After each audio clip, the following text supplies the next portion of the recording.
Hello, my name is Marcus. I'm the compiler of a collection of therapy quotes entitled 1001 Windmills of the Mind, a collection of advanced self-help quotes taken from the topical of the psychoanalytic, but the psychoanalytic perspective, which long ago, as I understand, referred to by some, or perhaps many, as philosophical medicine and narrative medicine.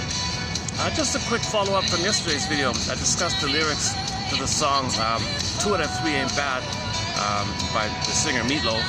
And just on a personal note, it did trigger dreams in myself. So the lyrics are good then. If you read something and then you get a dream prompted by the discussion of the lyrics a little bit, then that's a good sign. So I was grappling a little bit with those lyrics. It's a little odd. I won't redo it here, but if you go to yesterday's video, the shorter one here, you'll get about a 20-minute discussion on the song. But just as a quick summary of it, it starts off with a woman who would like to marry a man with the personality of the opposite parent that she's playing. So if she's playing like her mother, let's say, if she takes after the mother, she wants to marry a man like the father, because her imprint is to recreate the template of her past. So the girl, as a child, saw her parents interact. She's going to role play after one, marry a man that plays the other role, and continue the roles like that. Okay, commonly, sometimes the daughter identifies with the father and wants to marry a man that resembles her mother, and continue that role where she plays her father, and the husband's going to play her mother and continue like that. So it starts off with the woman not having that situation. In the interim, she meets a charming fellow, maybe a funny fellow, I don't know. Says, you know, I kind of like you, I want you, yeah, and for a while I kind of need you because I'm lonely. She says, I want you, I need you, but I can't love you. I'm sorry. And he's upset. Come on, what's wrong? But you don't resemble one of my parents. I'm looking for a man who plays one of my parents while I play the other parent. Specifically, I'm going to play one that I've already identified with, so it's kind of narrow. My choice is very narrow. So if she identifies with the father, she's got to find a man like her mother. So it's very specific. So she said, I can't love you. It's called trance. It's not really love. It's trance and stuff. Infatuation. It's called like trance, the past, the present, recreate the present, the past, and pick up the battle of the past of your parents and hoping to help your parents get their needs met. You're not even playing for yourself. You're still imitating the parents like that. There's a lot of pain like that, and you want to help your parents, save your parents. Oops, all of a sudden. As usual, there'll be a few interruptions here. Doing this in a public park in a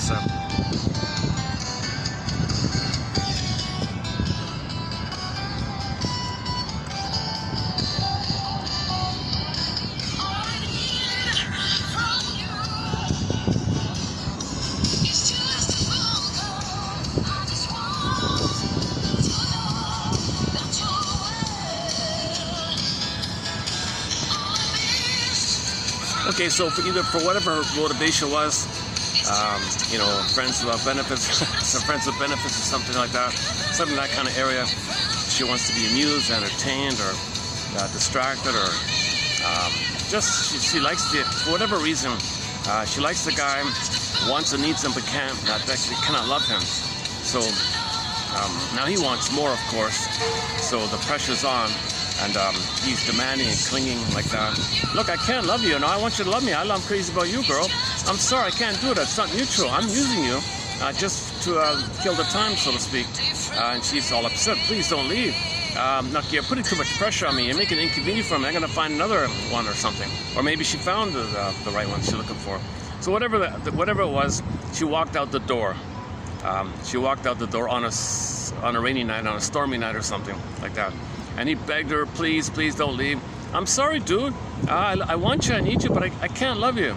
And 2 out of 3 ain't bad. So she tried to make a slightly patronizing, a little bit insulting kind of thing to say. I want you, but I can't love you. 2 out of 3 ain't bad. Like, it's insulting of his intelligence.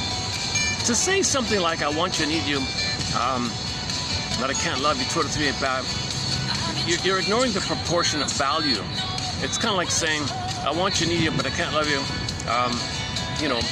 1 out of 10 ain't bad. What? That's maybe more like that, but she flipped. She just doesn't take about the value of it all. She just uses the 3 terms and says it has 2 parts to maybe placate his narcissism, not let him feel too hurt, let him feel some acceptance, some validation or something. So she did a bit of a trick like that, to insult him, patronize him, but placate to his narcissism, but she wanted to escape. So he's hurt, he's devastated. Now on the man's end, on his end, it must have been that whatever parent he's taken after, the other parent was rejecting, didn't want that parent. So let's say the man in this case, identified with the mother, and his mother's wife, meaning the guy's father, didn't want him, didn't want to be there or something. He was rejecting a playboy or something, didn't want the marriage.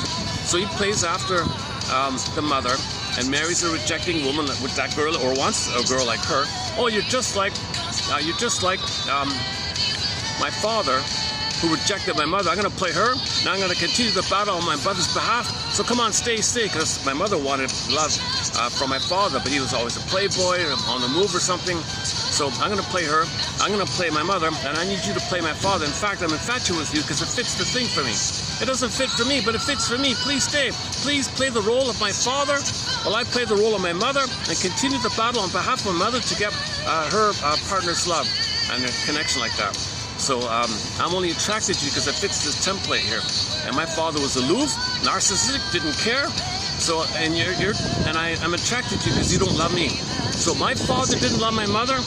Okay, so I gotta find this setup. So I'll play her, and I gotta find a woman who's not gonna love me, and I'm gonna recreate the timelessness, the frozen time that's gonna continue this issue. So he's excited because he has the hope. All dysfunction is the hope for a better past. He's hoping for a better past. He's hoping to fix the parent, actually. Because if he fixes the parent, then he'll get love from his parents. So he's still the agenda of trying to save the parent, fix the parent, cure the parent. Because all babies think they need a loving parent to get their love. So they still have the confusion that in order to get love from their parent, they got to fix them first. So he has the agenda to fix his mother. So he's got to find, so he'll imitate her and marry a woman with the same personality as the father, right? Okay, and then continue the battle on the mother's side, because his mother was trying to get healed, to get love from the partner. So he's hoping to pick up that battle, playing the mother's futile efforts to get her missing better childhood past, and he's picking up on it, you see? So it didn't fit for the girl, it wasn't mutual, so the girl's finally fed up and left and all this. Please, I gotta continue my battle. I gotta continue my mother's battle to get the love that she was hoping for through a man that rejected her. And I'm out of here. Enough of this. No, please. I begged her. She sings all this. Okay, so this is sort of the starting, right? Okay, a little time later, he meets girl number 2.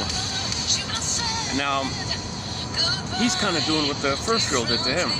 So girl number 2 is the role, things have flipped. The girl number 2 is kind of like him originally, and he's going to be like that first girl.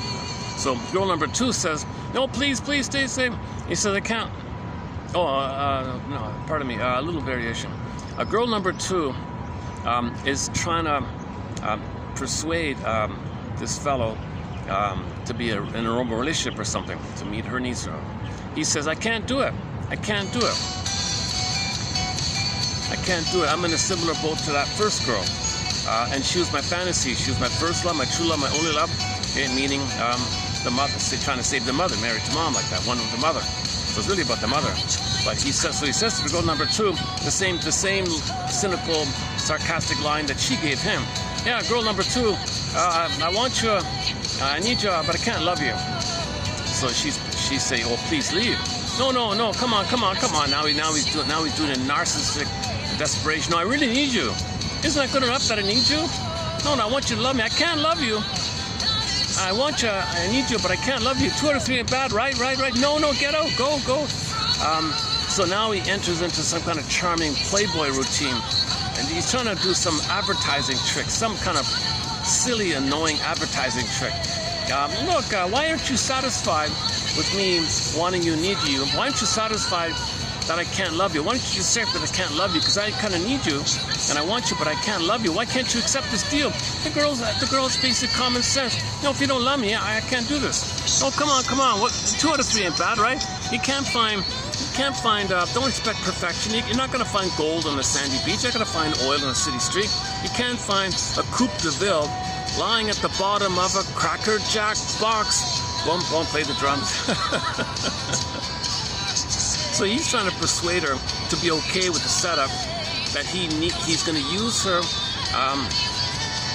you know, for a variety of reasons, but he can't love her, and that's what the song is about.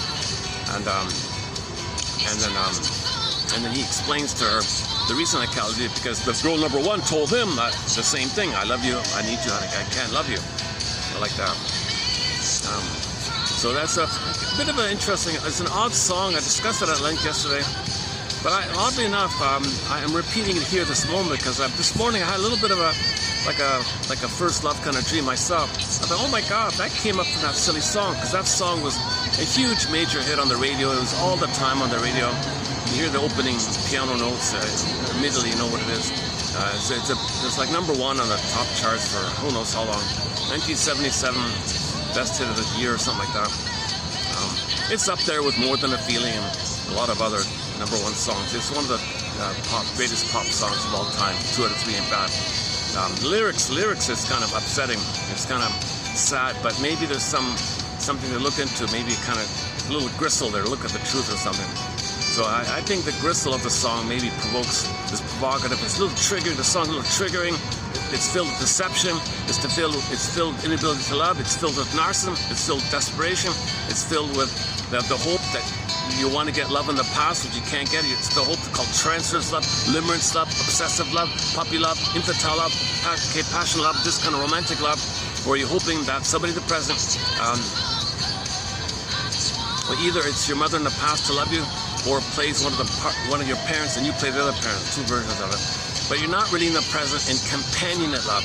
Companionate love is person to person, making eye statements, sharing in the play of the 2 people being themselves, sharing their gifts in some kind of shared project together. Not battling, you play my mother in the past, no, you play my mother in the past, no, you play my parent in the past, no, you play my parent in the past, unresolved past issue, gotta give it, you're not doing this kind of living in the past like that.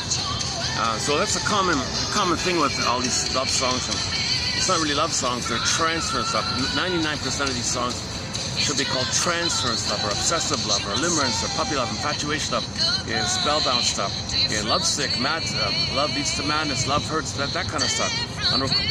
So it's mostly about that kind of thing. So very often, when we don't get our needs met, we look for somebody. So generally speaking, when we don't get our needs met, you still kind of try to get it. So you find something that reminds you, and it triggers. And then you feel it now of the past, but the trigger's in the past, but it's in your brain, it's in the past, but you're feeling it now. So different ways of saying, you can transfer the past to the present and act it out. Transfer is acting out, a symbolic acting out, but it's from the past you're feeling. The present just triggers the past, and you're living in the past, hoping for a better past. But it's about the past, because that part of the brain doesn't know time, the unconscious doesn't know time, the amygdala doesn't know time, the survival brain doesn't know time, and it's all time is that time. So the present's still the past like that. Okay, major topic in our collection called repetition, compulsion, transference, acting out. Okay, the work. So we've got a lot of topics right now. I wonder why. Oh, before I forget, let me do another little thing here.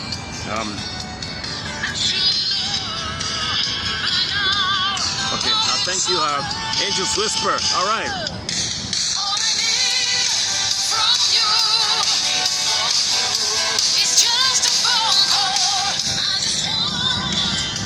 Our latest, most recently added musical voice to our soundtrack. An indie rock band called Angel's Whisper. That was the phone call there.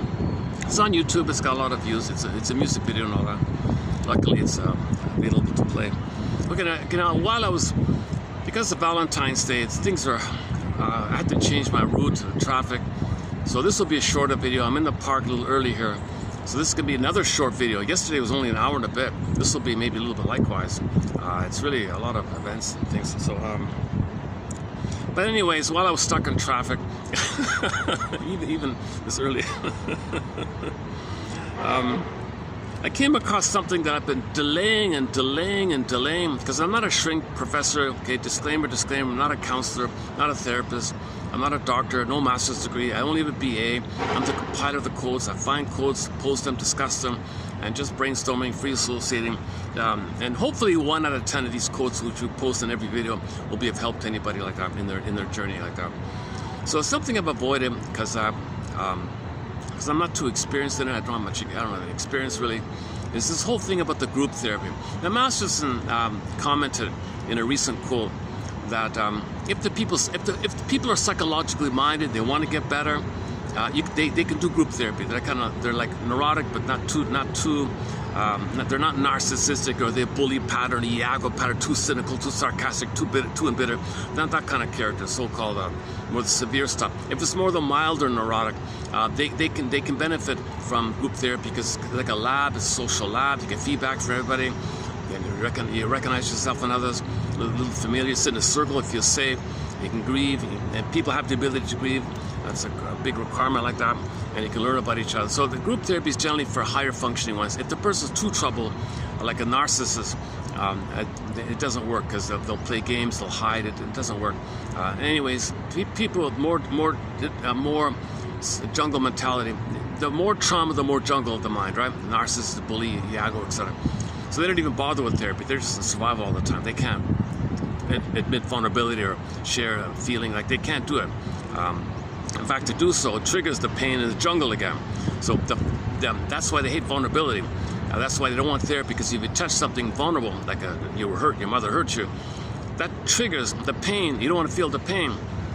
So you avoid it like that. It's a defense. So a lot of people don't even enter into the self-awareness idea because it triggers all the pain. Self-activation triggers abandonment depression, which leads to defense.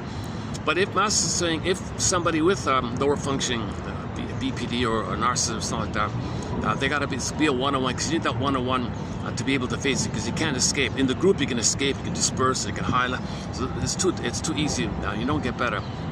Plus, a lot of people with those troubled persons, they might go to group therapy looking for lackeys, and they're not really. They want to feel better, or make fun out of it, or be cynical about it. They can't take advantage of it for their personal development. It's got to be like a more one-on-one thing for the lower. So you talked about that in a recent quote.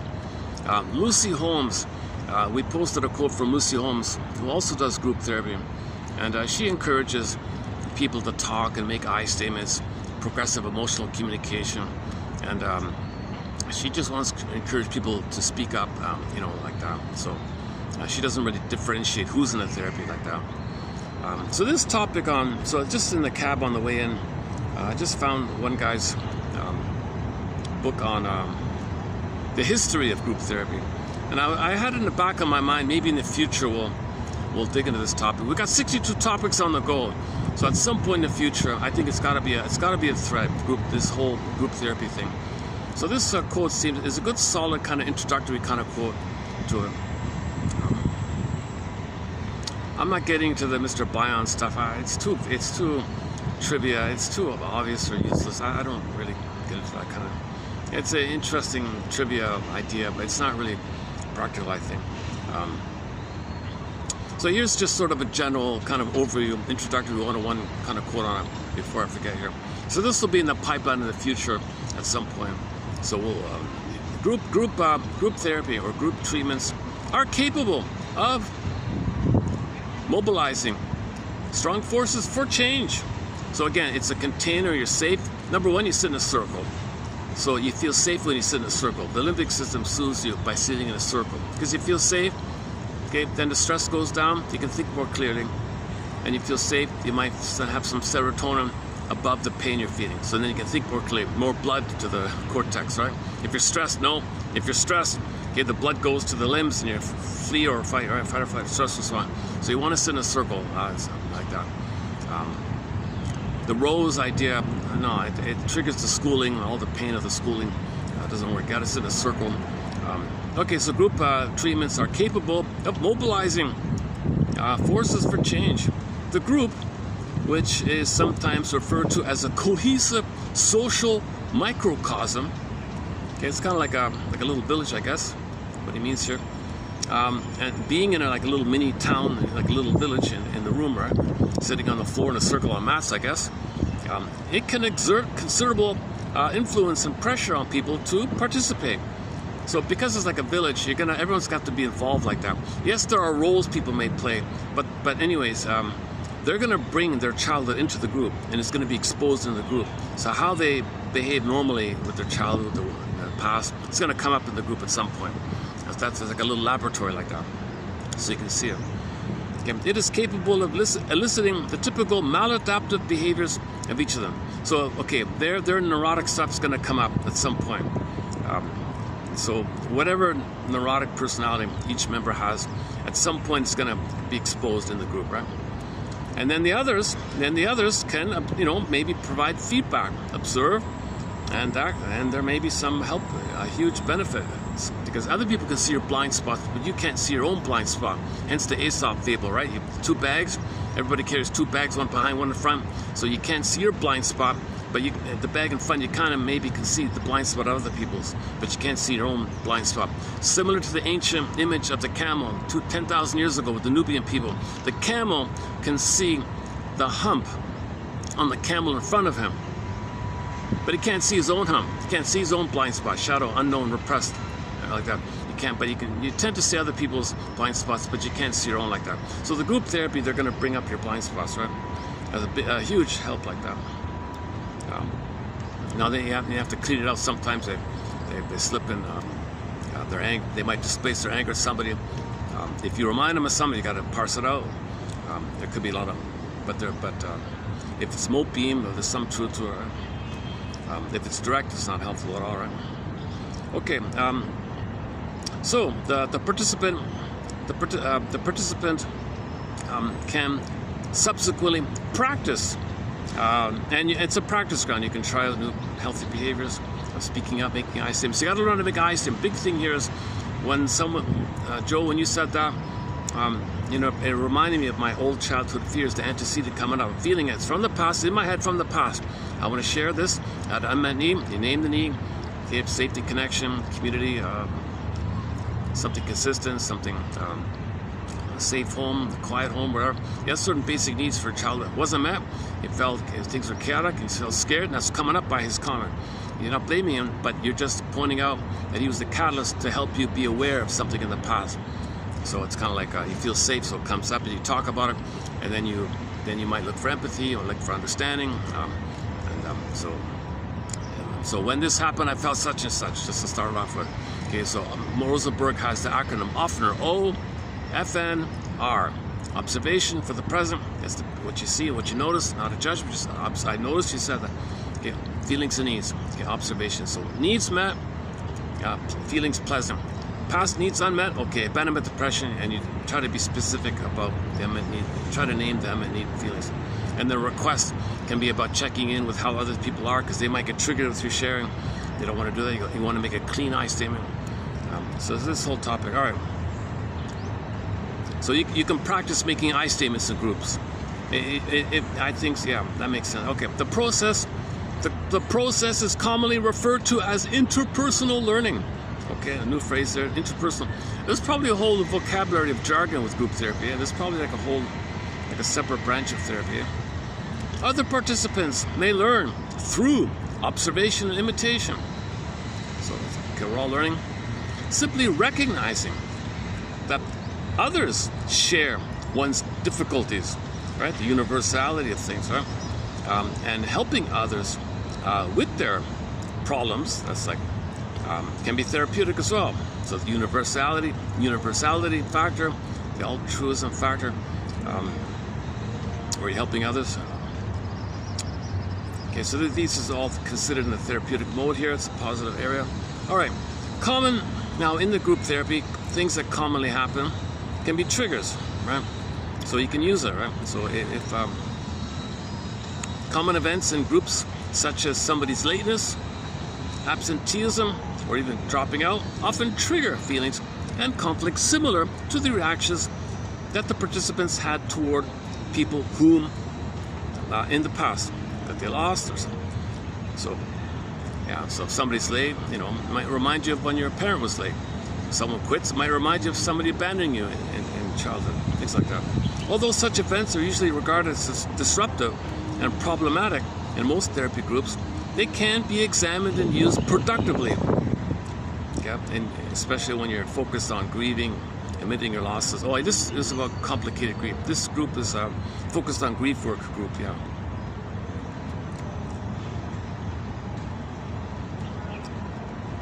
Okay, so it's an opportunity. Something happens in the group dynamics. It's an opportunity. If somebody's triggered, well, talk about the antecedent. What does that remind you of? What happened in the past that this is triggering? What they did in the present is analogous to your childhood past. Talk about the childhood past. You may have a chance to really process and feel now what you couldn't have felt because you're in a safe container. Knows we're all trying to heal like that. We've got a shared goal to get better. Get better, not just feel better. Get better. Okay, when the group ends, when the thing ends, whatever, if it's a time limited thing or something, or a therapist has to move or something, I don't know. If the thing comes to an end somehow, well, and it's also an opportunity to examine their reactions to loss and compare them with previous reactions to loss and maybe face it. Okay, on this point here, go to the comic Psychoanalysis, 1955 comic, simply entitled Psychoanalysis. It ran for 1 year. The comic ran for 1 year. They put out 4 issues in that year, every 3 months, and it was an excellent series. Man, oh man, I wish that continued. But nevertheless, 5 years ago, Dark Horse Publishing saved it, found it, reissued it, printed it in hardback. The complete run's available in hardback now, and it's also on digital as well. So they covered 3 clients, Freddie, Ellen, and Mark. That last one, the Mark guy, he was also dealing with this separation anxiety, right? His therapy was going to come to an end. So he didn't want to lose the therapist. So he wanted to do an impulsive marriage to fill in like this kind of thing. So he had to confront that kind of. So that when the therapy ended for Mark, the abandonment depression of being reminded of losing somebody that he was finally connected to made him panic to marry a girl that he didn't even like, because he just wanted someone to fill in like that. So it's defense against mourning. So this seems to be a big topic in the group therapy. How do people process the feelings around the ending of the therapy, especially if it's one of these time-limited things. You know it in advance, maybe that's why. Okay, similar to other naturally occurring events, the end of the therapy thing can be used particularly to enhance the participants' insight into and about repetitive conflicts. Oh, sorry. So generally, generally group therapy is we're trying to enhance everybody's insight about their repetition compulsion. Why the same thing we're doing again and again and again. It's maladaptive, it's repeating the past, it's a loop, you're repeating the past over and over. Can you be aware of what you're repeating? Can you be aware of how you're repeating? Are you playing yourself and coaxing others to reject you? Or do you make the Faustian deal and get others to play you and you reject it because they're you and you're the mother rejected? Their self, but you put yourself on others to reject them, and then you flip it, you play yourself and displace your anger at the mother onto the one you just shamed. And you might be repeating these kind of things. Symbolic acting out, same thing, negative magic gestures. So you want to notice your repetitive stuff. This Klieglos, mindless repetition. The Santiano Code, doing the same thing over and over again. Somebody joked about he wants to go to he wishes there were, instead of all these insane asylums out there, he wishes there were more sane sane. And I think there's a song called Going Sane. Some famous pop singer has a song called I think I'm going sane. I think I'm going sane. I'm getting better. I'm getting better. I think I'm getting sane. I'm going sane. Instead of play it like going insane. I'm going sane. Okay, so you want to look at repetition compulsions. Okay, interpersonal, interpsychic. So what you do is you study how your behavior, your interpersonal, is a reflection of your interpsychic, as above, so below. So your behavior is manifested as a replay of the wiring, the script you're following. You lay down a script, a model, a stencil, schema, working model, imprints, templates. You follow these things and you repeat it like that, and you're not aware of it. So the interpersonal leads to the interpsychic. Okay? The baby and the mother is interpersonal. It lays down all the wiring, the circuits and inside, intrapsychic. Okay? It's a problem, a traumatic relationship. You got a very painful setup inside. And then you're repeating this thing, hoping for a better past. Repeat, hope for a better past. Okay? Pain. Now you got to find a way to pleasurize it. Yesterday's topic, you got to libidoalize it. So you look oral fixations to blip up some happy chemicals from the past, confuse them with the pain called psychomasochism, but the hope is to chase, you can't be aware of it. So you got to look at these kind of repetition compulsions, how you're hoping for a better past. Give the all hope for a better past. Oh my God. The past 2 videos are key. Okay, 31, 90, and 91. Key concept, especially 90 and 91 was a good follow-up. That's a key video done in the nice park and the little one here yesterday.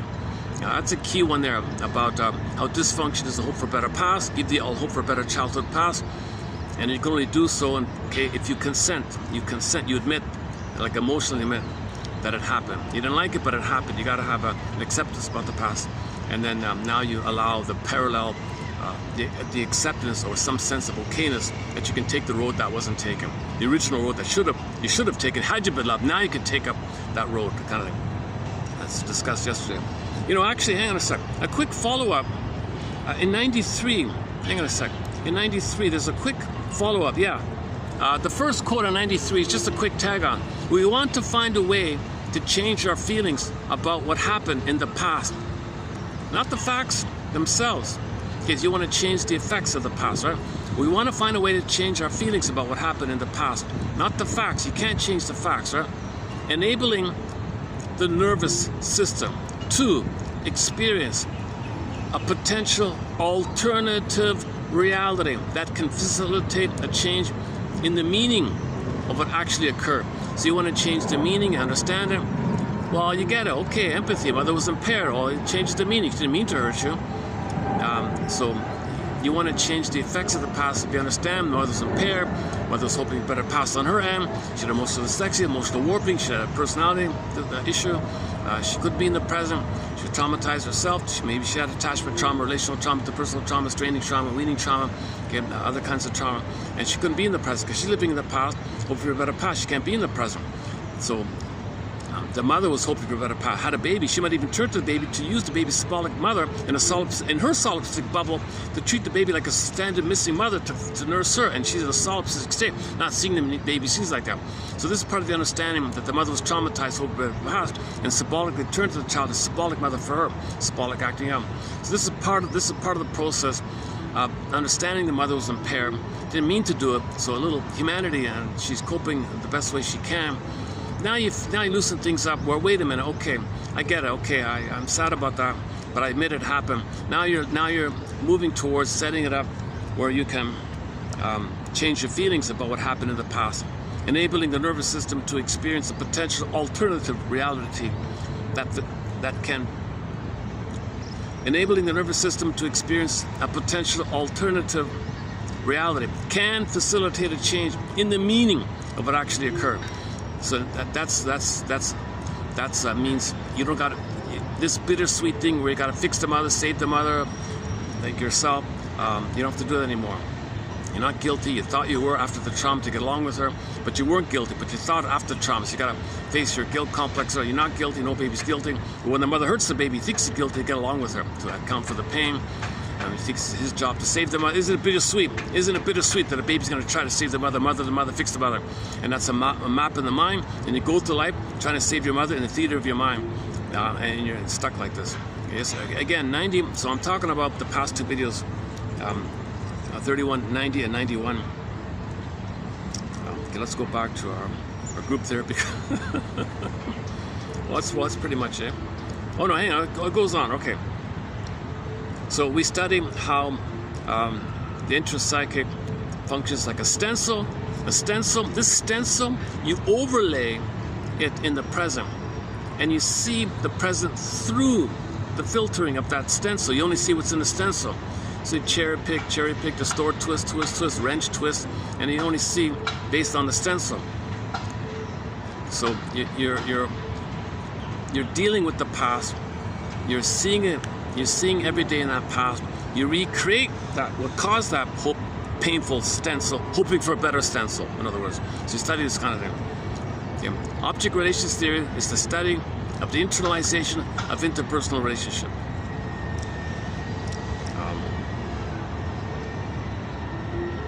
Am I getting the sun here? Oh. You know, there's a whole bunch of people on the side there. Okay, let me sweat it out. Okay, if you don't mind the sweat.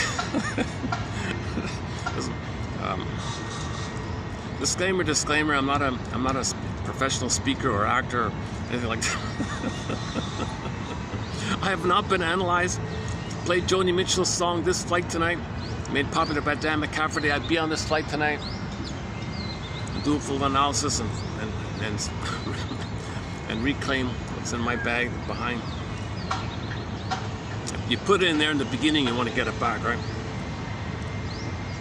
Where's the, okay, so we're talking about understanding, okay, gaining insight about our repetitive conflicts, yeah, our inner conflict. So we have an inner conflict. One quick summary of the inner conflict is you tried to feel that's your frozen budding beauty, didn't develop. The princess is frozen. Your anger rebounded in, became a monster. Now inside the mind, the princess and the monster, but the monster's attacking you. Inner conflict. You want to feel, be self-activate, real self-activate, the princess, get feeling self, golden ball, blue jay, but the monster's attacking you, and you want to be yourself, but something's good. What's attacking you? Your anger turned, your cry for love turned to anger, but anger's a cry for love, but mother blocked it, turned into yourself. So you're hating yourself to cry for love, and the mother has hope for the mother, but you're hurting yourself like this.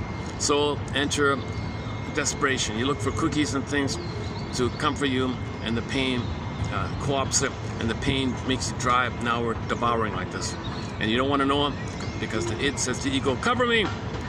Don't let the person know what he's doing. So the confession of lesser crime is oral fixation, repetition compulsion, doing to others what they did to you, not knowing that underneath it all, deep underneath it all, you cry for love. The cry for love is under tension. Fear, build up, shame, build up, fear, build up, final pathway, turn to anger. Mother said, you can't be angry at me. Anger, poof, the flames. Enter the anger character from Deflection set out. Notice the flames. It's as if the baby says to the mother, Mother, you see anger inside me? You see the flames popping? That's how I feel. Notice how the flames spell S-O-S. I'm in desperation here. Help. You can't be. Remember, the mother's in a solipsistic bubble where it's all about her. Center stage, all about her. She's not in a human-to-human thing. She's thingifying the baby, expect the baby to cover her. You're misbehaving. You're supposed to take care of me. What do you complain? You can't complain. I can't give anything from you. Play the song 2 out of 3 ain't bad. There's no way I'm going to love you, baby. Oh my God, of course it's going to be enraged. Where does the rage go? It's the cry for love underneath. It's the cry for love in the form of rage, but it's still basically, it's made up of the cry for love. It's just when you add the tension and fear, the superficial form of it is the rage, but it's the cry for love. Rage is a cry for love. But that rage is devouring fantasy, destructive fantasy. He wants to devour the breast, control the breast. Okay, but a block, river rebounds in. Okay, now that destructive energy of anger, okay, your own life force turned to anger. In the primary orientation, in the myth and fairy tale unconscious world, it's a poof, monster of the id monster. Recently, one version is the goblin. Could be the guy with the horns, devil, Satan, Lucifer. Because Lucifer is fallen angel. You need the oneness, the blissful oneness, the brightness of the oneness, fallen, crashed. Now he's in rage. So his rage is Lucifer because he fell from the oneness. He didn't get the oneness. The needed blissful symbiotic oneness fell. He crashed. He raged. The rage is in that. So it could be the guy with the horns. That will say the howling man, Twilight Zone, howling man, Beelzebub, every man. Okay, Medusa, Cyclops, any kind of monsterish entity that's in rage wants to gobble. Wicked queens and Hansel and Gretel queens, so the witch won't me queens, evil queens and all that. Okay, goblins and demons, all these kind of things. Okay, it's just a picture. It's a symbol to represent your rage, which is a cry for love to the mother, but got blocked and it rebounded in, rebounding aggression, poof, monster of the id. So in order to have the hope for mother, you got to hate yourself. But your soul is frozen. You want to be, but you're attacking yourself. You want to be yourself, but something's braiding you. This is the inner conflict. You see, this is a conflict.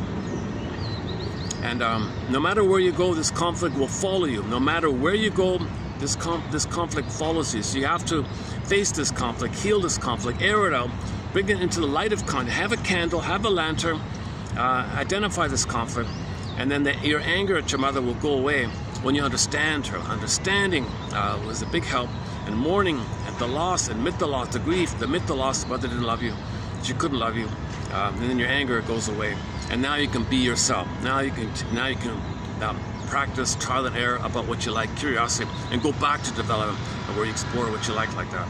But you gotta face the truth that you were hurt, and you gotta face the truth that mother failed me. The greatest hurt of all, mother betrayed me, she failed me, not on purpose, but usually not on purpose. If it was on purpose, then okay, it's still that just shows the level of rage and the level of desperation that her mother wasn't there for her, like that. And if she developed envy for the baby, okay, that means she can't see the goodness that was missing in her. She's triggered. She got hate goodness. So that's why the wicked queen is like that. The envious queen, huh? All these envy things going on. So these monsters in the mind are all envious of you, right? It's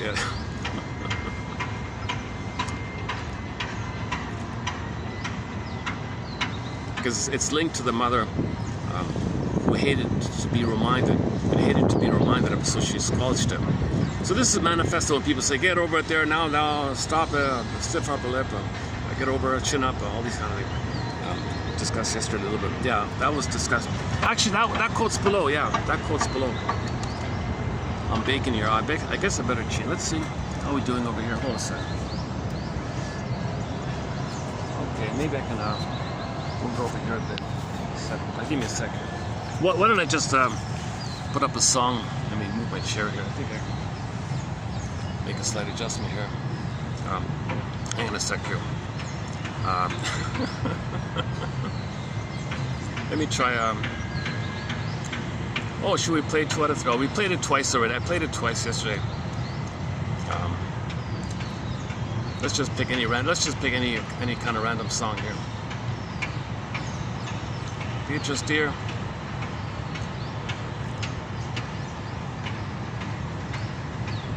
Okay, one by Anne Shell. The band Anne Shell.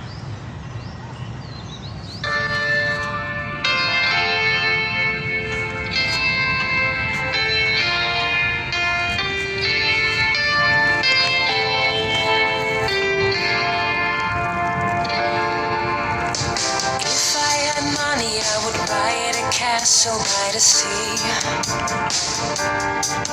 there is no other place in the world where I'd rather be. A place so beautiful that I cried when we first met. A place full of mystery which I will never forget. One day you'll be the owner of the castle by the sea. I live there with my friends and my family,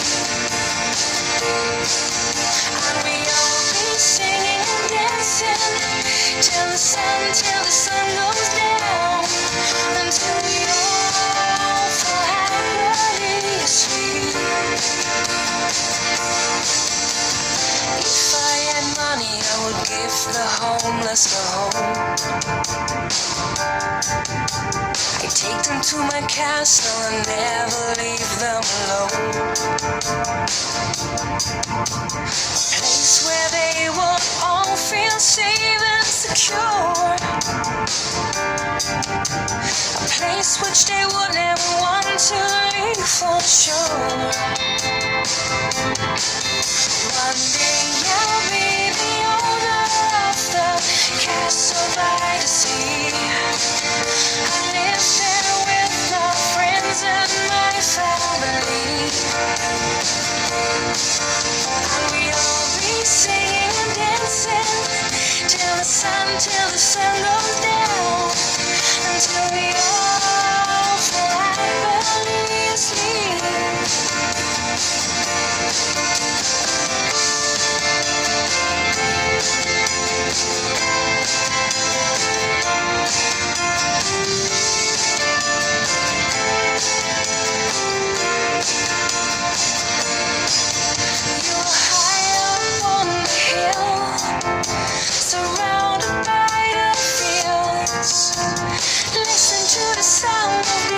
ocean while time stands still. One day I'll be the owner of the castle by the sea. I live there with my friends and my family. Oh, second thought. Okay, hang on a second. I've got no shade here. Where's the shade? What happened to the shade? There's no shade here. What happened to the shade? I'm gonna have to wait a while until the sun, until the earth does its turning. I've got no shade here. I didn't realize that. Hang on a second. Well, if I have no shade, then I might as well just.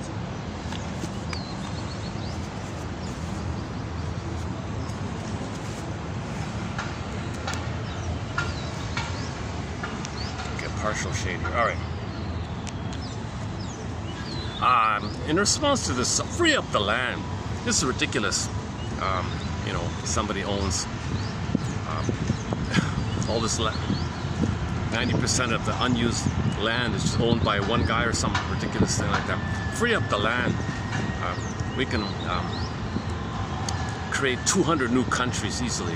You know, if it's true that 200 people, 200 families or whatever run everything, why doesn't each family open up, just declare, all right, here's a piece, and make it a country? We can have 200 new countries and all this empty space all around, and then let people spread out, and you know, sustainable systems. You know, coffee grinds. I just saw this morning in the taxi as well. Coffee grinds. I thought it can just be for fertilizer, like for composting. They're not even doing it. Did you know billions and billions of tons or whatever of coffee grinds are just in a landfill? It's just waste like that. It's what a missed opportunity. Those coffee grinds can nurture the soil. And this morning I heard that those very same coffee grinds, if you heat it up, it becomes something, it turns into something, and that something can be added to the concrete mixture, which strengthens the concrete by 30%. Plus, you're using 30% fewer ingredients when you fill in the coffee grinds. In other words, coffee grinds can be 1/3 of the bricks or the concrete slabs. So you got a concrete slab, 1/3 of it could be coffee grinds, making it stronger. Okay, you don't have the landfill and the the heating and the methane, you don't have all this stuff. You're recycling. It's a perfectly logical thing to do. Take the coffee grinds, okay, first put it in the soil, and the rest give it to the construction people to make their slabs with. It's stronger, more resilient. It uses 30% less of the sand that they gobble up to make the stuff. So that's an ecological kind of harmonious thing we need to be doing, an ecological kind of thing, not just take it, use it, dump it, land. Well, it's so. Oh my God. Okay, let's not go on the rant about. We have a huge, lengthy topic called the 55 symptoms of Homo Traumicus. Plundering the planet for a quick buck, hoping to get mother's love in the past is one of them. So we're actually plundering the planet, hoping that mother in the nursery in the past will have loved us. Doesn't make sense. We're not even aware of it. That's an interesting theory. So let's not do it here. I guess I chose the wrong song. Let's just go back to a simpler thing here. Okay, so let's continue with this topic on group therapy. Just a basic idea of group therapy. So participants have all these benefits mentioned so far, plus they're getting to learn about the repetition compulsions. They're gaining insight into the repetitive conflicts, how the interpersonal is created by the intrapsychic, doing it again and again, hoping for a better past. And they notice the trauma that underpins it. So trauma, okay, again, attachment trauma, developmental trauma, strain, weaning, relational, interpersonal, okay, trauma, all these other traumas underpin these things because you're frozen there. And this trauma underpinned repetition compulsion sustains your problem. You're staying there. All right. Okay, so we want people to understand themselves. This would be a practice, a mental hygiene. That's old coding. Mental hygiene, I'm adding it. And mental hygienic thing to do for the rest of your life. So once you learn how to think like a shrink, once you learn how to think analytically, you carry it with you and you do it to yourself, apply it to yourself like that. So you carry the things you learn in the interpersonal process of the group and analytic orientation. So it's both analytic, the group, what you learn in the group, and occasionally the supportive kind of thing. But you don't want to focus too much on the supportive. You want to interpret the supportive, because people get dependent on the supportive stuff. If they cannot do analytic, you see, they probably should. The master says they shouldn't be in the group because they'll destroy the group, kind of thing. I mean, their demands and their rage. No one can hold that kind of thing. They're looking for the sweetness of the nursing time. Like they don't get that. See, everything or nothing. Like it's too extreme. They're too enraged if they can't get what they didn't get back in the nursing time. So that's a 101 can confront that kind of thing. And Masterson has an approach with narcissism called mirroring interpretation of narcissistic vulnerability, described in his books, and we have a few examples in the collection here. Okay, one thing, okay, I didn't finish this, but I just plugged out 3 as an initial starting point here. So the roles people play in groups. So that's something group therapists keep in mind here. So if somebody in the group is playing the scapegoater role in the group, hey, what's that? Well, before that, an example of a transference. Okay, so here's one example of transferring onto the therapist. And the therapist replies, what is it about the me that's been frustrating you? The me that hasn't been enough for you? That might be related to how stuck you got after losing your dad.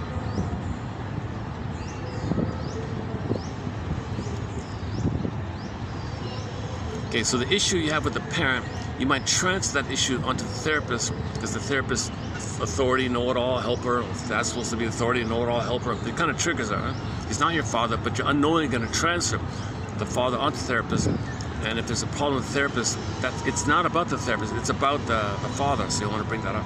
Okay, back to the roles here. So once again, just 3 here.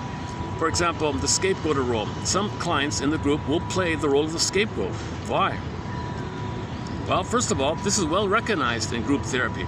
In the group therapy literature, this has been identified as a real thing. See Rutten et al., 2007.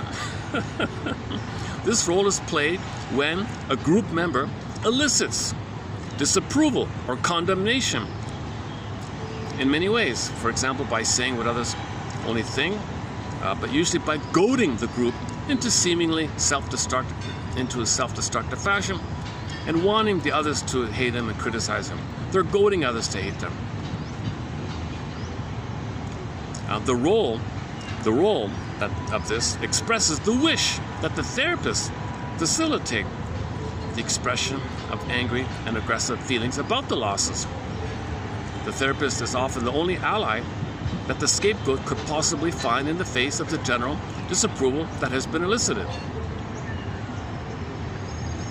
So as a kid, if the kid is scapegoated, he can never express his anger, right? He never knew that he could speak his anger. He's overwhelmed. If the mother's scapegoating him and the father's scapegoating him because the parents have too much frustration amongst themselves, they don't want to know their shame, they don't want to know their anger, they dump it on the scapegoated kid. Okay, back to the comic psychoanalysis, that's the story of Freddy. Look how valuable that comic is, eh? Mark about the separation anxiety, Freddy about being scapegoated. Excellent comic, that one, 1955 comic psychoanalysis. Okay, so the mother was narcissistic. So in the Freddy one, the mother was narcissistic, the father was narcissistic. Their marriage was utilitarian, taking turns playing big shot. Okay, so they don't really love or have companion to each other. He's in a bubble, she's in a bubble, but they're married for practical, utilitarian, narcissistic agenda needs. So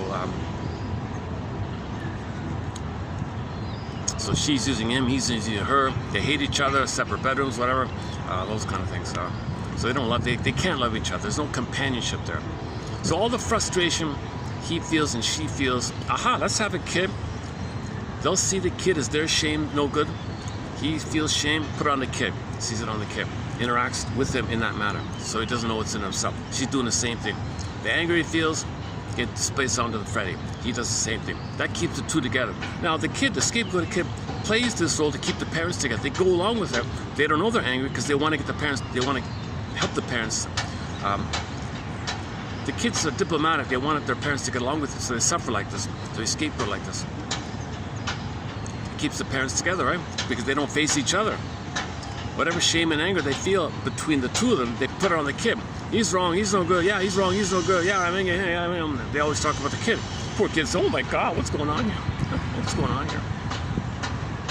So that kid grows up, enters group therapy. He's going to recreate it. He's going to recreate the thing where everyone's going to hate him and barrage out. He's going to coax it. He's going to provoke it. He's going to create it. He wants to recreate the past. He wants to undo the past, get a better outcome for the past. He wants to know the past, so he's going to recreate it. Unknowingly, he's going to goad others, prod others, say things that'll annoy others, do these things to make others hate him the way his parents has hated him. And now he's where he was back in the childhood.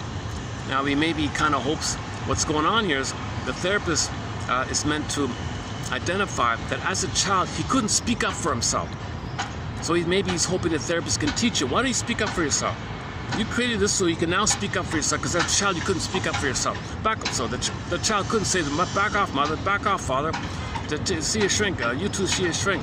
Which is what the comic was all about. The shrink said to the parents, it's not about Freddy. They said he's the problem, because when they abused Freddy and all that, he became a wreck. So they took him to the shrink, and the shrink said, he's the symptom of you two. You two created this. You two got the problem, not him. He's the symptom of your problems. Oh, they were outraged, narcissistic injury. Okay, finally they came around. Kid, go home, Freddy. Here's a quarter, go to the pinball machine. Get out, escape, take a break. Okay, you sir, okay, I'll see you every whatever. And you ma'am, I'll refer you to my colleague and he'll see you. You two gotta face your narcissism and stop blaming him. Get a breather like that. What a relief for poor Freddy, eh? And then Freddy, and then the thing for Freddy was, you're gonna find the real you. Now you're gonna have a chance to find the real you, because helps him space to do so. He's all excited.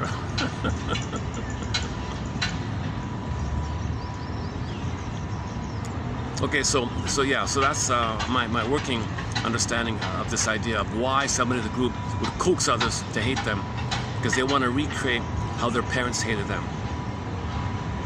So the therapist identifies, okay, he's hoping I'll help him express his anger toward them or something.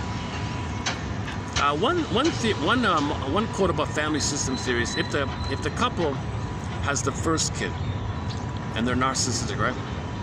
They'll support the first kid, make him be a hero, be a star, best schools, all the resources, because they want the kid, if they're seen, then they feel seen. If he's a star, they're a star. They want to vicariously get narcissistic supply through the success of the first kid. So he's got a lot of pressure like that. Whether or not the first kid succeeds or fails doesn't work. It doesn't really work. So when the second kid comes on this scene, all the built-up frustration is going to be dumped on the second kid. So often the second kid is scapegoated in one example. Now that doesn't work. Oh my God, third kid comes into the family, and the kid picks up the fantasy. He's ignored, right? Why? Because the kid interprets that the parents secretly wish they were free. The father wishes he was free. She wishes he were free, but they can't be free. The kid says, oh, I want to help them. They're ignoring me. They want me to be lost. They want me to go away. They want me to express the freedom they wish they could have. So he's lost. He's in the library all the time, being free. So he's kind of like free in a way, right? He's like, that's the cold lost one. He's lost in the sense that they ignore him because they want him to be away, because the parents want to be free. It's a misunderstanding. The kid feels unloved and all, unwanted, unloved. He's lost. But really what's going on is he unknowingly is going to act out the wish on the parents to be free. So he's representing the wish for freedom on the parents. That's okay, so that doesn't work, of course. The fourth kid comes on the scene. What have I entered into here? Oh my God. Oh my God, what a miserable family or something. I guess the one remaining role for him is just to fool around and maybe do some physical comedy and makes everyone laugh. He drops something, oh, everyone's laughing. Wow, what a relief. So humor, he becomes the mascot or the clown of the family or something. It doesn't have to be in that sequence, it doesn't have to be in that order, not all families do this. That was just one example of the roles kids play in the family system thing to disperse the energy like that. Okay, on this point also Murray Bowen about the emotional triangle. So just as a broad sense, if there's too much tension between two, it goes to the third, it disperses, right? But if it's exaggerated in the case of scapegoating, and that's also a triangular kind of thing.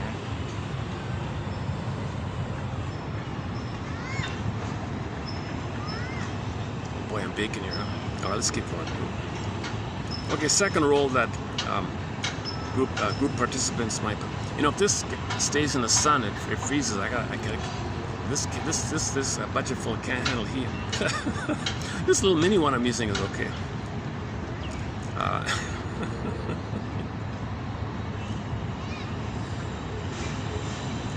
Where are you? Where's the second one here?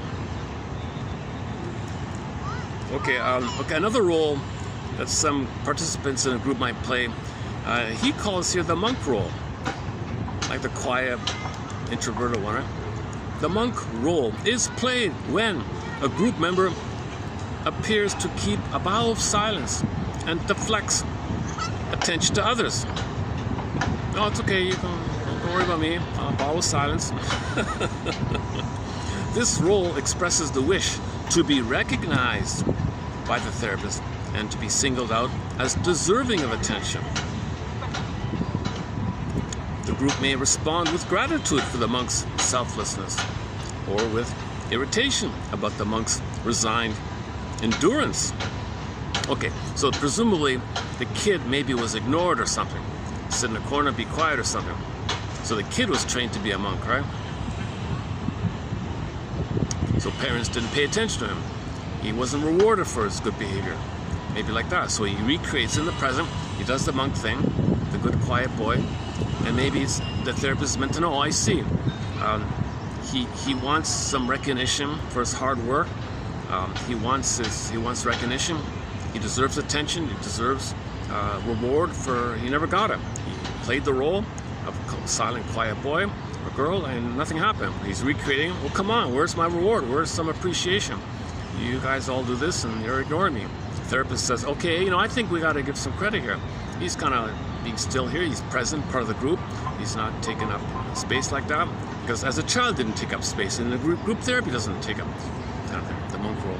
Okay, I'm not too familiar with that, but that might be what he says here. And the third one here is the helper one. The professional nurturer role is played when a group member is notably quick to respond to other group members by soothing them, reassuring them, placating them, and justifying whatever they say or do. This role expresses the wish that the therapist be more caring and gratifying. Yeah, so therapist, you're not too nice. I'm going to do all this. Why don't you be like that? I wish my parent were more nice. I wish the therapist were more nice. This is called a positive magic trick. They want to show what they want. They're doing to show what they want, didn't get. I want niceness. So they'll be nice to everybody. They'll be the helper to everybody because their mother didn't help them or their father didn't help them. And they want the therapist to be more helpful, so they're doing like that. That third one is called a positive magic gesture. It's not too, it's kind of an easy one, I think. So you can see I'm just getting a glimpse, I'm getting a glimpse that there is a body of insights from the group therapy world, which I've missed all along. I missed it all along. I have not done a group therapy thing. I did attend briefly, like a couple of times, a circle, and I thought this is great. I had to drive a long distance. I couldn't do regularly and all that. I had to move and all that stuff. I thought, but I had a glimpse of it, and then I read about it. A couple of years later, I attended another one. The first time, okay, I wasn't sure. The second time, a new one came in who had a bully pattern and was turned into a club or something. It wasn't serious. It was just a club thing. It wasn't about a therapy thing. It was just there was no dedication to the format of the talking stick circle. There was no dedication to any kind of process. They didn't even make I statements. They just wanted to goof off. It was just beer and hockey kind of thing. So when the bully came in, he just wanted to take over looking for lackeys. So then I read about it. I did some reading about it, and that's a lot of circles fell apart because there's no screening. Like what Masters said, you can't have bullies in groups because they take over and then want just lackeys and servants to make them feel important, like kings and God. I'm an infantile God. I want people to make me center stage, and they're addicted because the bully is a baby at the nipple and it's frozen, and he wants symbolic world. Everyone is symbolic breast, and he wants oneness, and they're the things he thingifies, and he solves the above only but center stage, like that. So there's no therapy like that. Everybody's being frightened and compelled to make him center stage. He'll do dramatic things, shocking things, scary things. Oh. Here's a variation on the bully. Here's a I was trying to dig up who said this. It came to my mind recently. The first quote below, the first quote in today's batch. Let's jump into, let me end it there on the group thing. Let's go to today's one. The first quote here is a bit of a 92, right? 3192. So I'll look for the original author of this. I just have it as unknown. So I typed it in the search thing, and this is what popped up.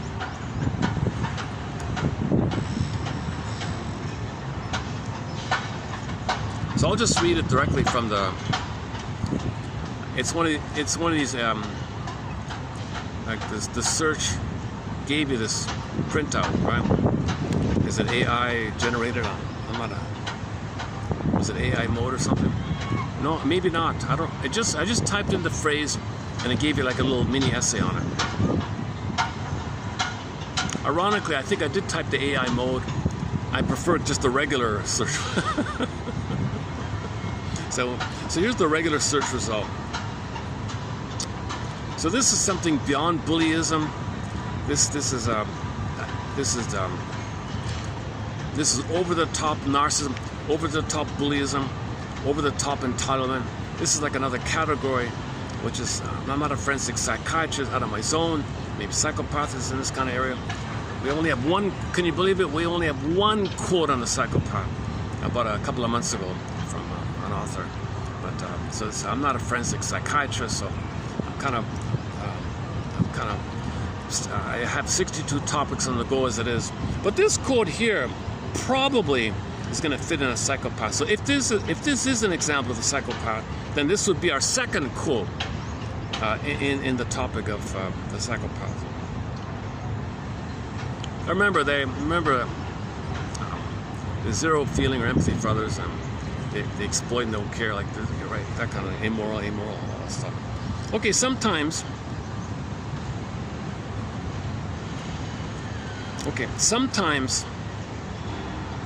someone rails against some crime that took place.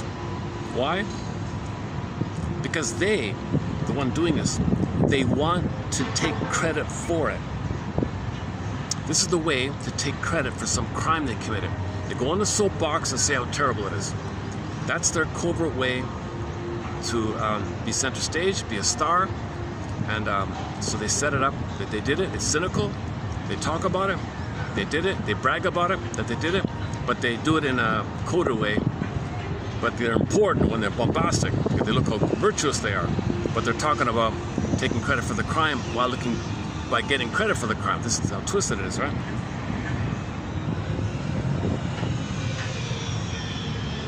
So if you type into Google, sometimes someone rails against a crime in order to take credit for it, then it shows up, this rest part shows up. This scenario, yeah, I'm reading the first one here. This scenario describes, manipulative. Is there shade here? Hold on a second. Okay, I've got some shade. Hang on a second. Oh, can we do it here? Yeah, I'm gonna have to move over anyways. Hold on a second. Oh, okay. Let me do another song here. Oh, sorry. Give me a sec to.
couple of dozen people just to my side there.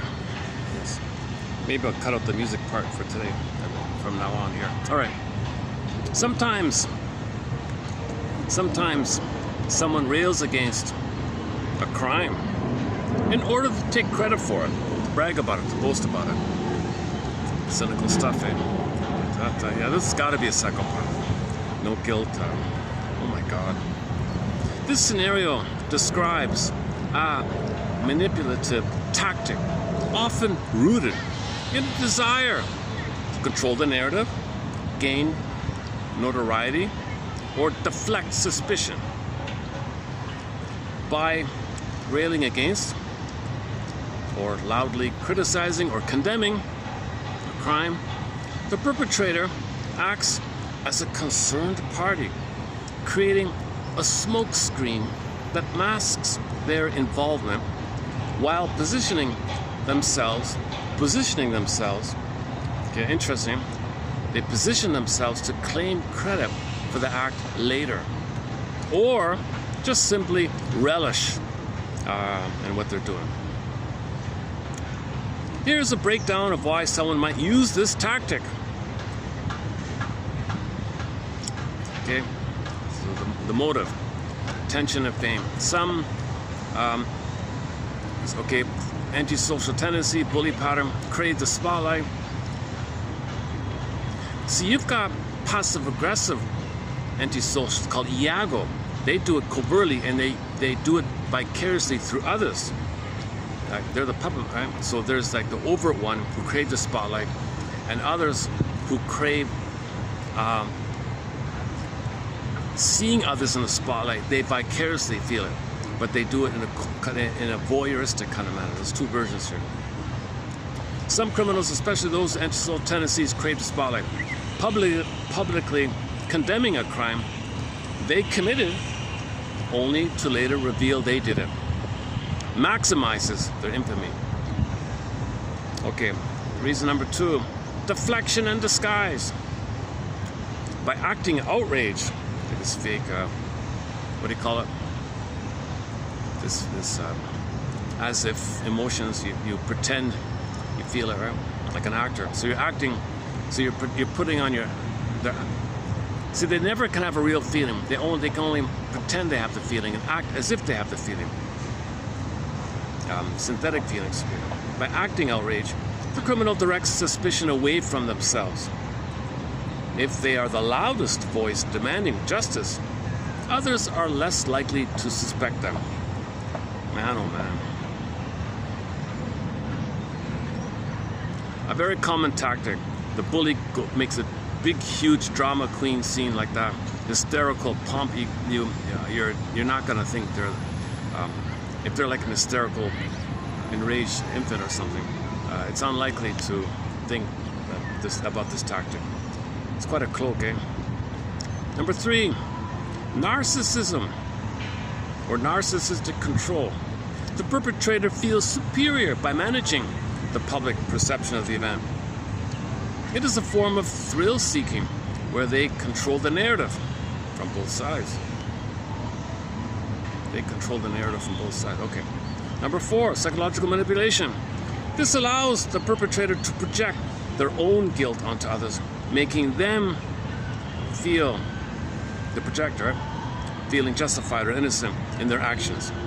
Okay, so in some cases, if there is some guilt in them, they identify with your innocence and coax you to feel guilty. They flip it, right?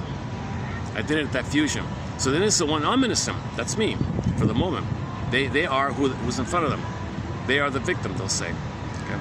And they'll think the victim is the aggressor and then act to the aggressor as them playing the innocent one. It's flipped around. At the same time, on another level, the bully believes he's the victim. He identifies as the victim while he's being the bully. Right? And thinks the victim is the bully, and hence now he's justified in his counter.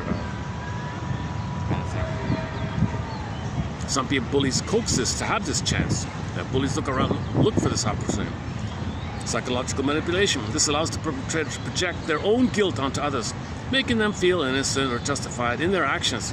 A concept related to moral justification or, quote, stealing someone's thunder. So oh, I see, okay, the victim should have a thunder, the voice. I'm going to take that voice, my voice, that voice of you being a victim, I'm going to pompously steal your thunder. I'm going to take that and have the power of my voice. I'm going to co-opt your voice, you be silent, because I'm going to make you feel guilty. I'm going to scare you by co-opting your authentic voice. That's my voice, because they identify with the victim. The identity diffusion. They can be whoever's in front of them. They can really believe it in that moment and flip it around and do it at the same time. This is double think, double talk. Okay, go to type in Grotsky in our collection. Look up the BPD amalgam, the magic mirror in the mind. Now you see me, now you don't catch me if you can. They flip around. You mean that? Flip it over there. Primary mentation, secondary mentation, mixed up, poof, magic mirror. So they can dodge around all the time. So crazy making kind of thing, right? This behavior can be found in various contexts, from workplace to more serious, where the perpetrator enjoys the irony of being praised for the very thing they destroyed. Oh, look at that. Yeah, okay. So they enjoy the irony of being seen as a hero for doing the terrible thing they did. Let's flip it around, right? So I'm not gonna, I think each person can probably come up with their own examples of this. There's no need to go down, emphasize this. Okay, here's the next one. This is just sort of a general quote from one of our mentors, Karen Horney. Excellent author. Her book is called Our Inner Conflicts, and her last one is called Neurosis and Human Growth. Two excellent books. The book that really made her stand out, I think, was the New Ways one, New Ways of Psychoanalysis. And then, and her essays are excellent. Check out the one about vindictiveness, the other one about transference thought. Now those essays and articles are in our compilations in other people's books. Okay, Karen Horney says, well, about this pain phobia. So you want to deny feelings. So in trauma, you want to deny feelings. That regresses you to infantile megalomania, where you want to think you're a king and a god. The need to feel superior and the need to deny positive feelings, both stemming from an unfortunate childhood situation, are thus, from the beginning, intimately interrelated. And they remain so because they reinforce each other. The hardening of feelings. Originally a necessity for survival becomes a habit. The insatiable pride that accompanies it becomes a monster. The monster of the id, swallowing your feelings. So inside you got this gobbling minotaur, gobbling your feelings. Okay, so in the myth, you got the maze, right? You got the minotaur in the center. The metaphor, they throw in the fellows, they gobbled up. They did it all the time. The metaphor means in your mind, when you have a feeling, it's gobbled up or pushed down, repressed. So it's like the whole system gobbles it up, earth opens up, pulled down. This core gets pulled or gobbled up. Similar effect. Okay, so we're afraid to feel because our anger is with the mother. It's a cry for love. It's devouring fantasies. We're eating our feelings. So we are eating our own feelings. We're our worst enemy. Play the song Self-Saboteur by the band Delirium. We are gobbling up our own feelings. Our anger turned into a gobbling monster in the mentation. So the fairy tale, to express this psychology within, would have the story of the gobbling on the outside. So any fairy tale, when there's a gobbling kind of thing, witch wants to eat, so the witch won't eat me, all those kind of things. Minotaurs, etc., devils and goblins, whatever. Okay, that means our original cry for love turned to anger and devouring fantasy to control the breast, devour the breast, control. If the baby must have thought, if you could devour the breast, that's a gobbling thing. Maybe you can control the breast, make it stable, make the mother be a stable, reliable mother. He wants some stability and regular supply or something. Whether it's too erratic, too absent, too punishing, nothing's there for the baby. He needs a safe, blissful trust. He wants basic trust. So in his rage, he wants to gobble, thinking. So it's all perverted, distorted now, right? Anyway, that's going on with him. To have the hope for mother, he's got to gobble his feelings. To have the hope for mother, he's got to reject his feelings, eat his feelings. Okay, so the cannibalistic image is eating his feelings. The feelings, okay, is a little bits of him called, and it go pushed down, tormented souls. In Dante, you got the tormented souls, i.e., suppressed feelings, repressed feelings, pushed down feelings, okay, and you did it yourself. You doing it equals your crying for love from other. But that cry turned to rage and fury, or rage or greed, block, turn and start doing it to yourself. You can't have the feeling. You have to bury your feeling. Because now your model of mind is survival. So this is reflected in people's attitudes of jungle. Either or, my greed or your greed. Can't help it. The famous one. You're either at the table or on the menu. Eat or be. This is a perverse mentality of severe trauma at birth. Okay, it can happen pre-birth, prenatal trauma, birth trauma, perinatal trauma, and all these other kind of traumas. On the topic of circumcision trauma, look up Ronald Goldman on YouTube. He does the whole thing on circumcision trauma. That's a severe breaking of the bond to that severe trauma. The body remembers. The book is called The Hidden Trauma. He calls it The Hidden Trauma. So I'll leave. He's a medical doctor and all that. He describes all that. So the feeling's going to be hardened. Okay. Now, that puts you in the survival mode. Now, the survival mode is babies think they're kings and gods. They regress to infantile megalomania, the kings and gods. So they have the superiority complex. That means the world is a thing and they feel superior because the breast is a thing from the baby's perspective. So they think about everything, they feel superior. They're human, others are things. Superiority complex. Right? Remember the baby at the breast? It's one, but the breast belongs to the child. Part of him owns him, serves him. That's a superiority complex. He's the human, and the breast is a thing that he owns. Analogously, the 1-year-old in the sandbox plays with the plastic toys and all that, ignores the other kids. Just playing with it, doesn't have a relationship with other kids. Later on, yes.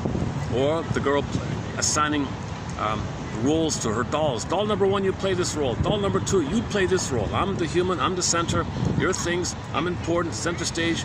It's all about me, and you play the role, you do what I want, and I control the whole thing. So the child is obviously superior to the things. Well, narcissism approaches the world in that manner. They apply, they superimpose, they overlay that frozen setup in the world to see things in that way. So that's superiority complex. All babies to kings and gods in the uterus in the first 18 months. Superiority complex, sometimes referred to as a defense, because you can't feel the shame of you losing your feelings, of you eating your own feelings, mother betraying you. A lot of shame like that. Tormented souls. Hell means metaphor for shame, burning, biting, feeling.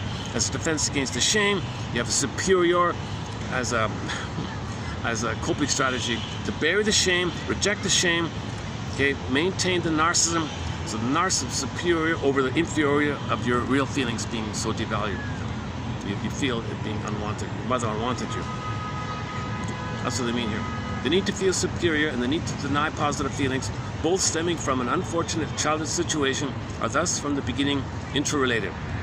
And they remain so because they reinforce each other. Repetition compulsion, it's a looping. They reinforce each other. This leads to a hardening of feelings. It becomes a habit, also a survival habit kind of. Insatiable pride, neurotic pride follows this. There's a neurotic pride, your defensive pride, your narcissistic pride, neurotic pride, defensive side, okay, related to this. So love, compassion, considerateness, connection, whoa! It interrupts it. It interrupts it. So when Pierre, again, he wants glory, I'll search for glory. He wants to be the king of it all. Feelings would interrupt him. So his feelings, disassociated, Solvik was flying in the corner, like Echo and Narcissus. Echo turned to stone, by the way. That's a very clear one. When Echo turns to stone, a statue, hardening of feelings, right?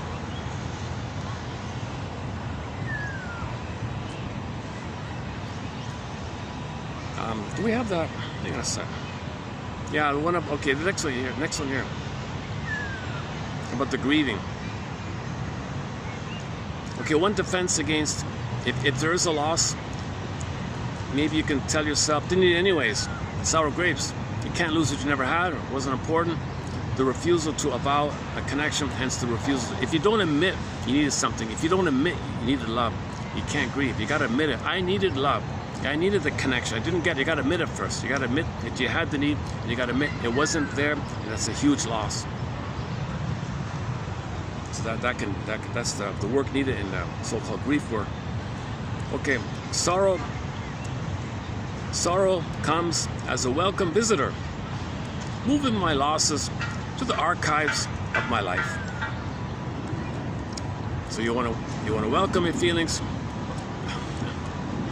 Remember, in the Disney film, in the beginning, joy ran the console, pushed sadness aside.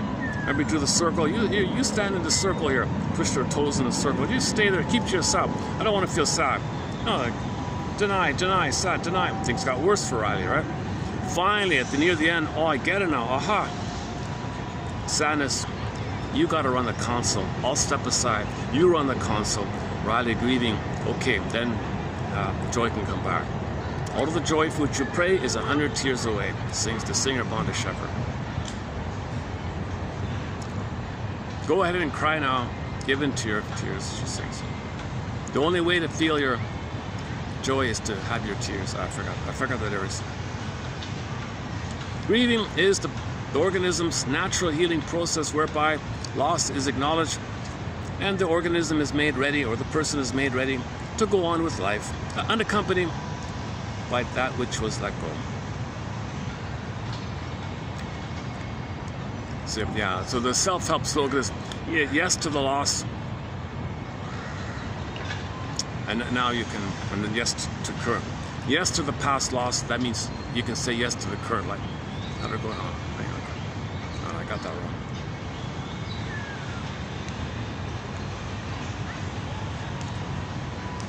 So mourning is about the work of remembering, not forgetting. You got to remember.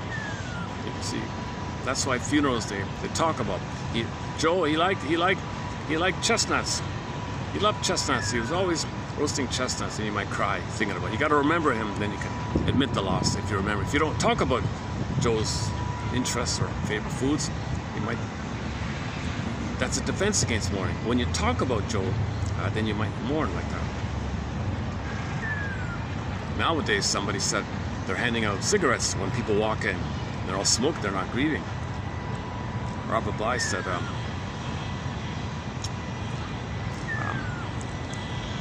so the indigenous people have grief rituals. They do things to facilitate the welcoming and the acceptance. They know it's needed, so they welcome it, versus modern times. Grief is a natural and powerful figure that can emerge with such clarity and vividness that all else is but a vague background. The everydayness of life has importance only as an irritant, distracting from the healing at hand. Okay, so when there's a loss and you're stunned, everything interrupts you a little bit, right?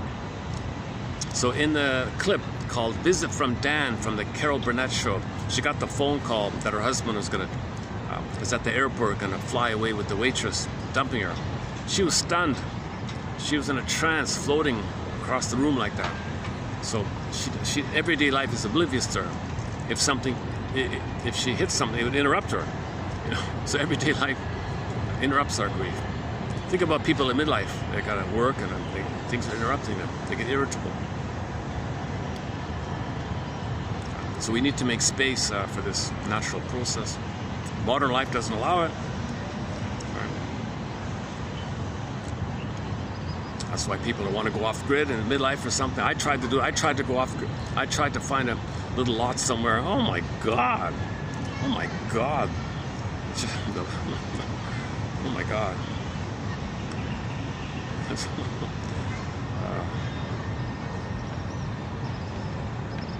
So my grief was interrupted. Grief interrupted. Now the organism withdraws from the world in grief and into himself in order to feel keenly the loss and to access its meaning. You need that chance to quiet down to feel.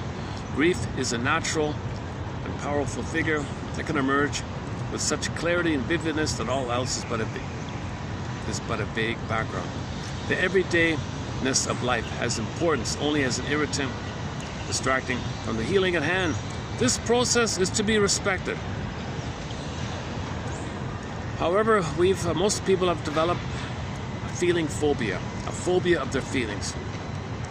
And this is reinforced with pop culture slogans. Don't be a wimp, don't be a weak, be strong, get over it, don't cry, don't show your emotions, don't show it, man, gotta be a man.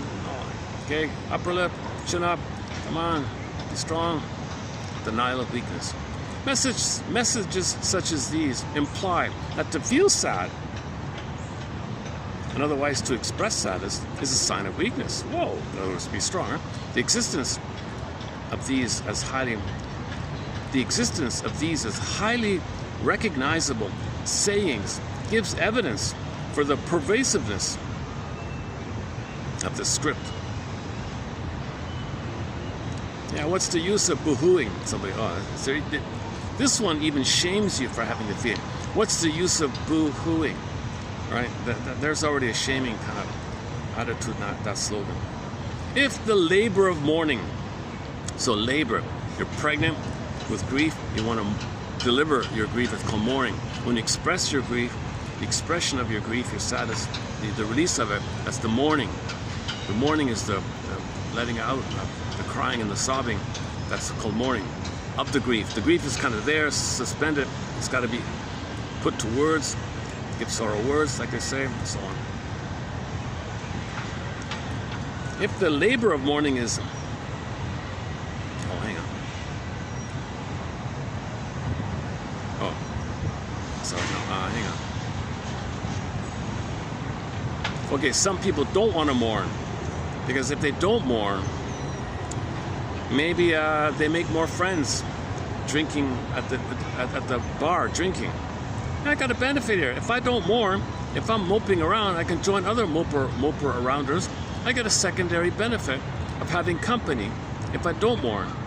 So maybe they don't mourn because they're enjoying the secondary gain. One may obtain secondary gain from not mourning. Incomplete mourning, refusal to mourn. So they're reluctant to allow the mourning process. All right, let's just leave it there. Grief, this topic on grief, it's a major thread here.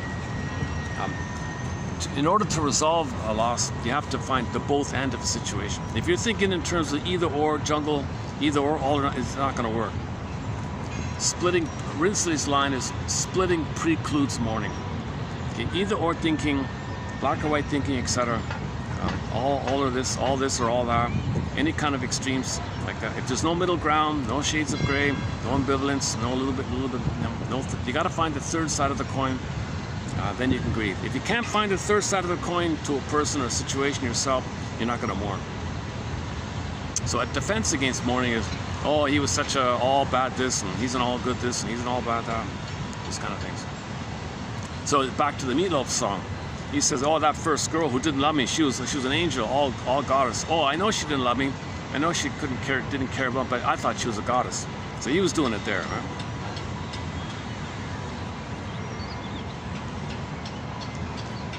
Okay, this next one here is just from a self-help book. I thought this was not a bad sort of general description of a dysfunctional family, basically. Okay, so the example was the children of alcoholics. All right, children, but it could be any other dysfunctional thing. Fill in the blank. Children of, fill in the blank. But I'll just read the quote here. Children of alcoholics, where are you? Children of alcoholics are confronted by a devastating reality. Again, it could be children of narcissistic parents, BPD parents, Iago parents, okay, cynical parents, whatever. Or, emotionally unavailable, immature parents, entitled parents, sarcastic parents, bitter parents, bullying parents, whatever. Okay, children of alcoholics are confronted by a devastating reality. Their emotions are repressed and twisted, not shared, repressed and altered in some way. And when communicating, and now later when they communicate, they cannot do it cleanly. It comes out in a vindictive manner, blaming manner, a non-responsible manner. It's all twisted, right? Coded, I guess, right? While the usual barometer of a harmonious and healthy family is consistency and predictability, safe, reliable home.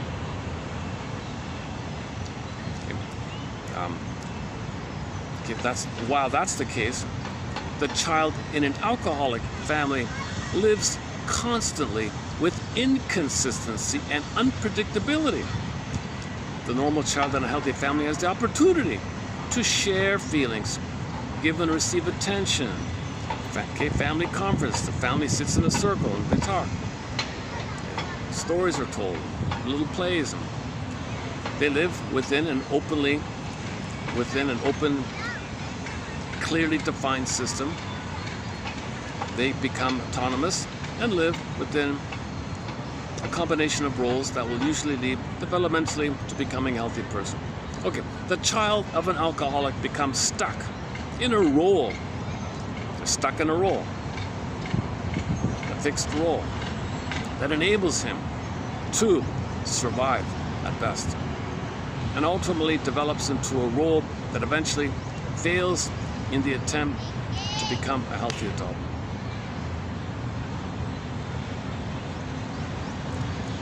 It would not be sad if kids go home and they gotta hide in the closet because parents are shouting and fighting and throwing things.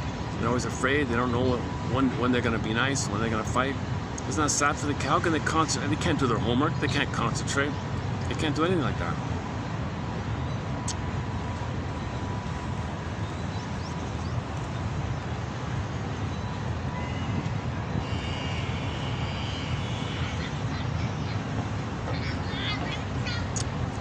Okay, I don't have any knowledge about this Mr. Famous Orwell guy, but apparently he was not. He wasn't only a writer. According to him here, he was. He had a dark side. This Orwell guy. Was the Orwell the sadist, the masochist, or the superb writer who sensed what his readers might enjoy? Perhaps it was some of each. It was a lengthy quote. I don't want to get into this guy here. It's, my high school was really twisted. Grades 11 and 12 English. It was almost most of it was this goddamn Orwell stuff and Brave New World stuff. These cynical, negative things. Those teachers, they had fetishes for them. We had to read that, nitpick through those two novels. Those films, have to watch the films twice each, run through the novel all year long, nitpick over the thing. Oh my God, it was sunny outside. No, this depressing, glooming thing. They were trying to induce this contagion. They were trying to spread, because negative authors like this were part of the plunder system,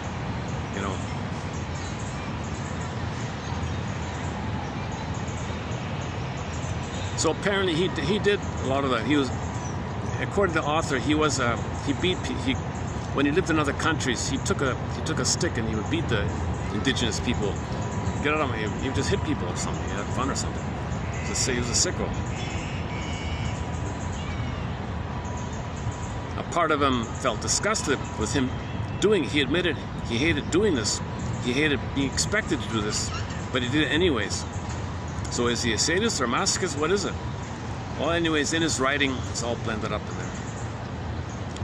Behind every soulless heel is an unhealed soul, says Steve Barrett.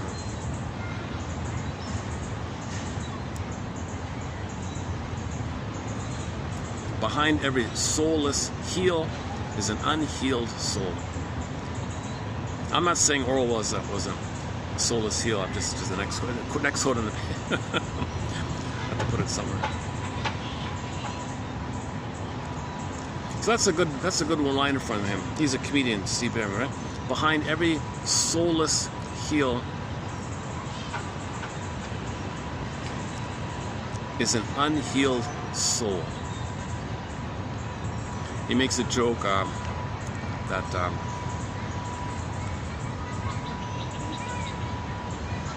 like with the shoes, like the shoe has a heel and a sole, right?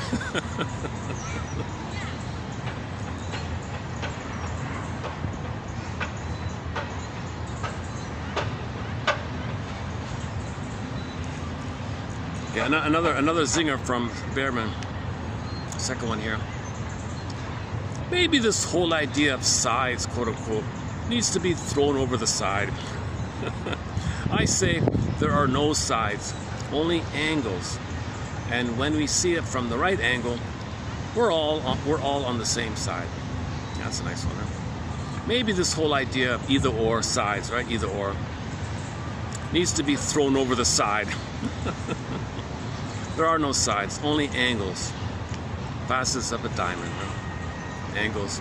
And when we see it from the right angle, the right perspective, the bird's eye perspective maybe, we're all on the same side. We're all members of Homo Traubacus. Earth family, human family, everyone loves or cries for love. Everyone copes with trauma in their unique way, and that's what we all have in common.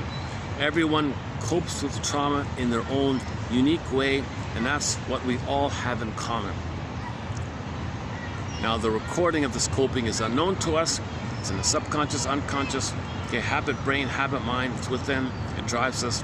But nevertheless, we were all born with the same 9 core affects, showed in Paul C. Hollinger's book, What Babies Say Before They Can Talk. He's got the pictures and photos and all that.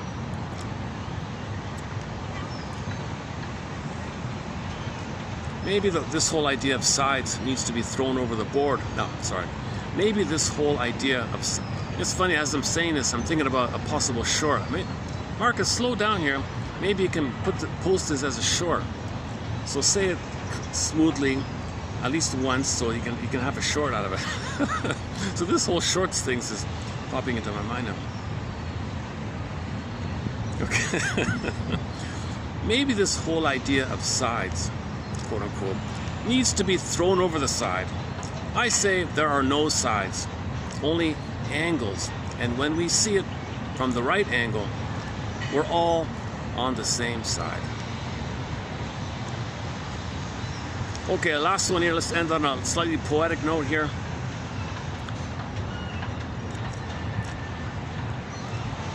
Okay, so after therapy, after self-introspection, after therapy, get the death of your old way, there's a new birth, a new voice. And there was a new voice, which you slowly recognize as your own. That's your real voice, your real self voice. Okay, so the death of your old narcissistic stuff is the birth of your real voice, the rebirth motif. So Mary Oliver's talking about the rebirth motif here. And then there was a new voice which you slowly recognized as your own, that kept you company on the journey, kept you company on the journey. Because the old voice, cynicism, justification, not knowing the puppet master is making you do nonsensical things, hoping for a better past. The death of this relentless, persistent, unreal hope for a better past is the birth of a new voice. And there was a new voice which you slowly recognized as your own, like really your own, like your real self voice. And it kept you company, that kept you company. Again, and there was a new voice which you slowly recognized as your own, that kept you company.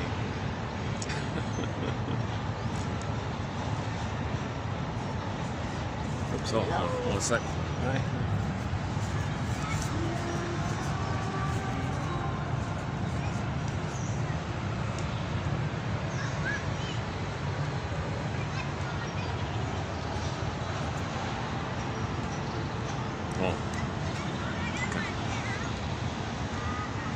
Yeah, okay, I think I gotta start to wind down. Or is it? To my surprise that it hasn't filled in yet. It's gonna get busy really soon here. Let's check the time. This is about the exact time of yesterday's video, right? So I just want to check that. Where's the 54% battery, 223.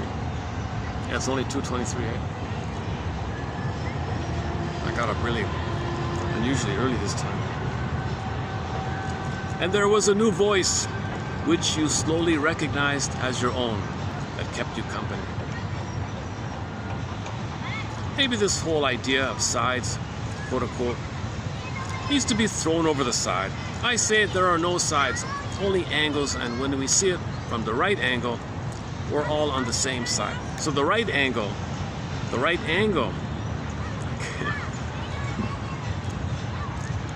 we all cope with trauma in our each unique way, and that's what we all have in common. That'd be the right angle, I think. Ubuntu. We're all traumatized.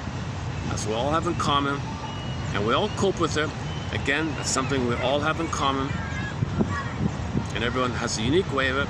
And that's, again, we all have it in common. Everyone has a unique coping strategy. A lot in common like that. Find the common ground, right? If you're not finding this common ground, you're in too much pain, and you're in a panic of the past, enraged at the past, to yourself and to others. And there's different ways to disperse your anger. It doesn't work. The pain pump is still going, so it gets worse.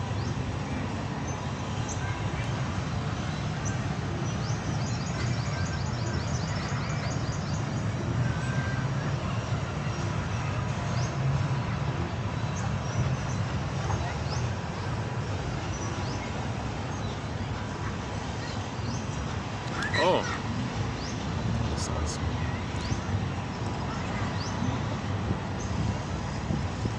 Well, how are we doing here? Is there anything else for today? 31. So that was 3192, right? My favorite one is the last two here. Maybe this whole idea of, quote, sides needs to be thrown over the side. I say there are no sides, only angles. And when we see it from the right angle, we're all on the same side. Actually, you can see him speaking there. If you go to his Substack, Steve Behrman, there's a clip of him. It's not reading it out. 2024.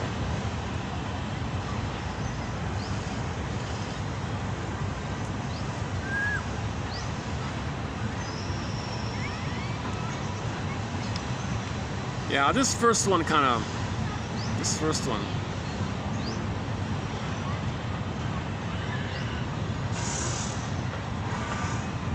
Soulless heel. Oh, that should fit there, the soulless heels one. Oh, that first one should go there. Oh my God. Yeah, behind every soulless heel is an unhealed soul. The soul is wounded. But you can't go to the shoe repairman. Can you heal my soul? Can you go to the shoe repair person? Sir, are you able to heal my soul? Oh, sure, take off your shoe. No, not that soul. The soul is... Oh, no, I only deal with physical shoes that are on your feet. Those souls.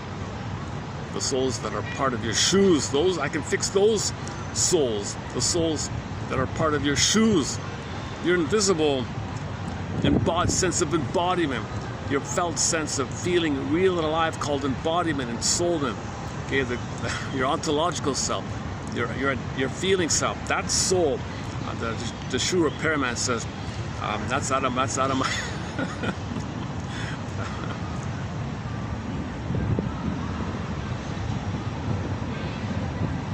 Well, you can say, if you figure out a way to fix that soul, I'll fix your shoe soles for life.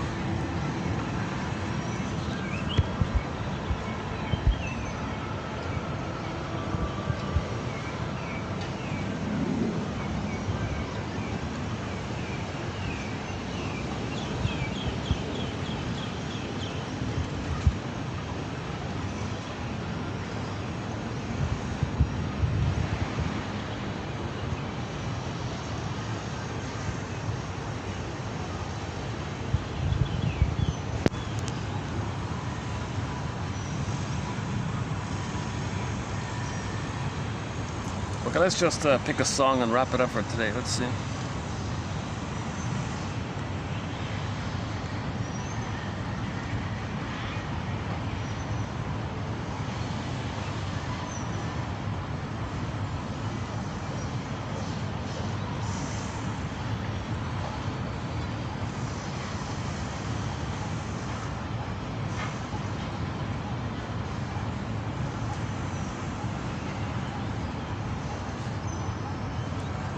What about one from the Odyssey? Here's a song from the TV series The Odyssey, starring Armand Assante. And when this song ends, I'll hit the stop button here.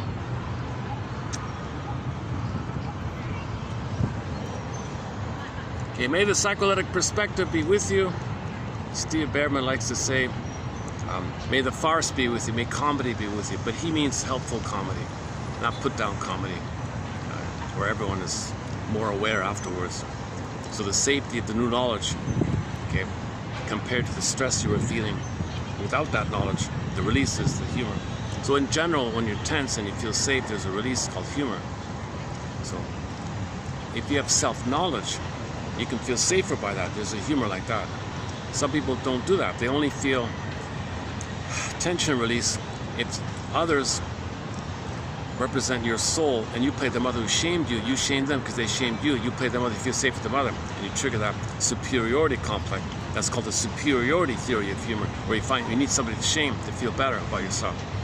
The quote from the Jody, an episode entitled Jody from the classic show, The Stony Brook Show, that the guy was being picked on. Hey, why are they picking on me? Stony Brook said, some people need to find ways to make themselves feel better about themselves.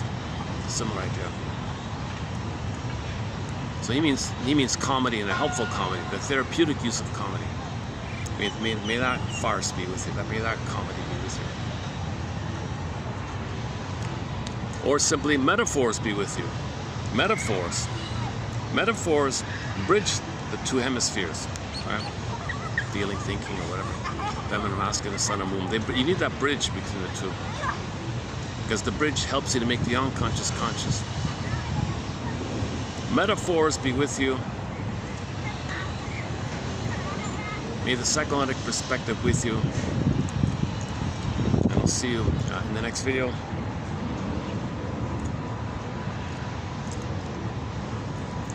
Any final thoughts here? Oh, okay, it's okay. It's good enough. Let's just leave it here today. Okay. Well, happy Valentine's Day. Well, should we talk about that? Oh my God, Valentine's Day. Well, first of all, the Cupid thing. That image with Cupid. Okay, that's a symbol for transfer and stuff. Like you see somebody, just one look, it's like a sudden thing. So they would use the Cupid idea. So this instant falling in love. So Cupid is not about love. It's about. It's called transfers up. If there's a love at first sight phenomenon, okay, that's that person, your limbic system recognizes your parent, and you're back there in the oneness, and now you got the oneness. So now you want to complete it. You want to resume it. So in the meantime, you're in the blissful bubble, okay, symbiotic honeymoon phase. All babies are in a blissful state of timelessness, eternal bliss, whatever. Blissful oneness, unio mystica, participation mystique, Shambhala, Shangri-La, and all. So you're there, you feel it all, you feel the chemistry. If somebody in the present triggers your mother, you're triggering the wiring laid down with your mother. Somebody reminds you, it's all triggered up, so it's alive again. So the person in the present is an emotional reincarnation of your mother, you think. One way of doing it. Anyways, the suddenness of it all, the just one look of it all, they will put the Cupid's thing. Now, a lot of people say you can convert puppet infatuation with consciousness, and you can grow together and develop companionate love. You can grow together. You can be therapy, like the couple could be a therapy. A marriage could be therapy like that if you're conscious and learn how to make eye statements and have a format. And you need a format to communicate and understand what you're going through. Then you can do it. If you don't have a format, you don't have any idea what you're doing. You're gonna fight with each other, and the bubble will break. And you'll say, "You betray me. You lie to me. It's not working out." All these things. So it's a missed opportunity, right? Missed opportunity to heal. Marriage can be a healing path, right?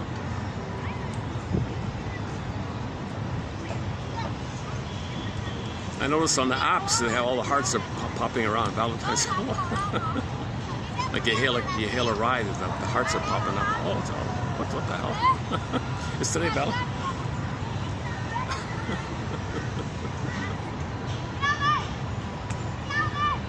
Oh yeah, okay, good timing. Oh man, good timing. It's gonna get really busy from now on, I know. All right.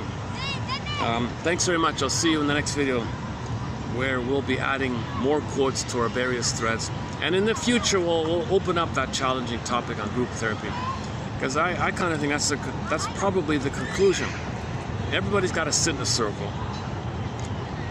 You know, all this AI stuff, 99.99% of AI should be devoted to creating a holographic AI super shrink.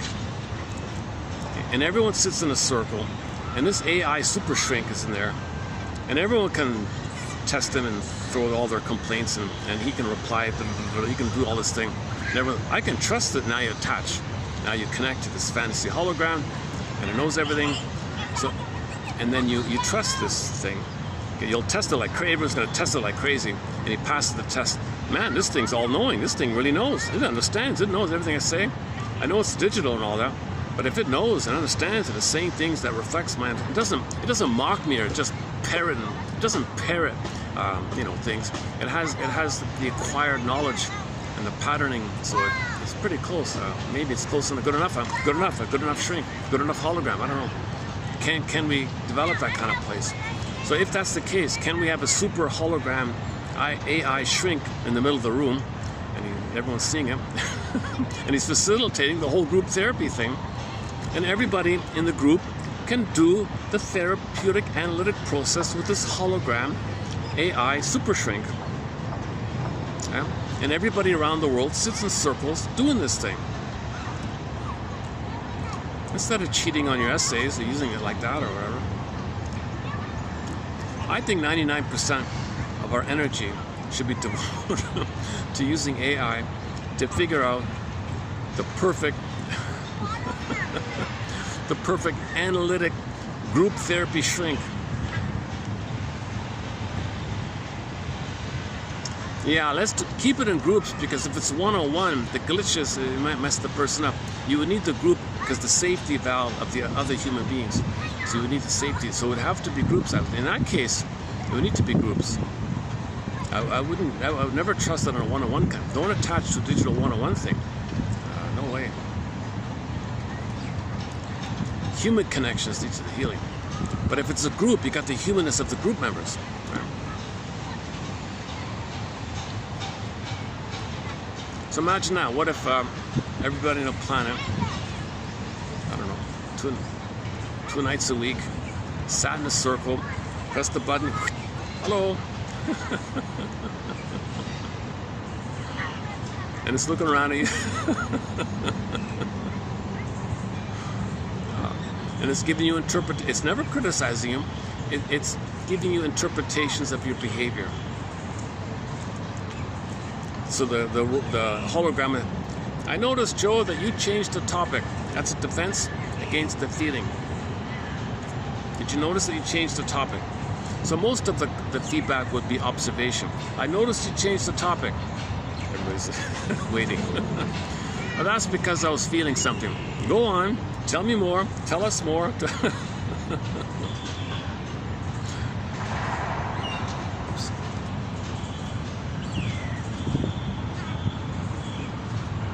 Okay, see you in the next video. Thanks very much. Oh, this is from the Odyssey. May the psychoanalytic perspective be with you. Thanks very much.